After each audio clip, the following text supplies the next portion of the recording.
নমস্কার, আমার নাম রামকৃষ্ণ দাস। আমি আপনাদের কাছে একখানি কবিতা পরিবেশন করে শোনাচ্ছি। কবিতাটি লিখেছেন বা রচনা করেছেন রামকৃষ্ণ দাস।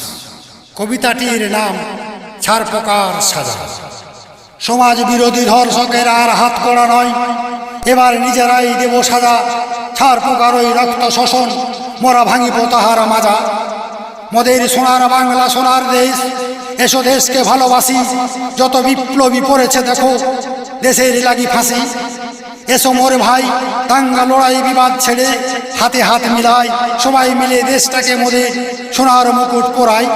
যতই আসুক ভিন্ন দেশের তরবারি আর ভারতীয় বিরোধী বীর, শুধু কানুর ওই ধেনুর মানে কাটিব তাহার শির।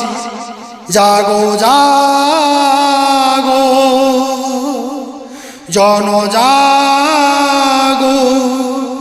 জাগো জাগো, দিকে দিকে সবে আওয়াজ তোলো, তোলো প্রতিবাদের ঝড়ো তুফান।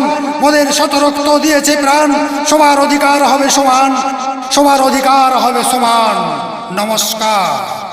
কবিতাটি ভালো লাগলে সহযোগীর হাত বাড়িয়ে দেবেন।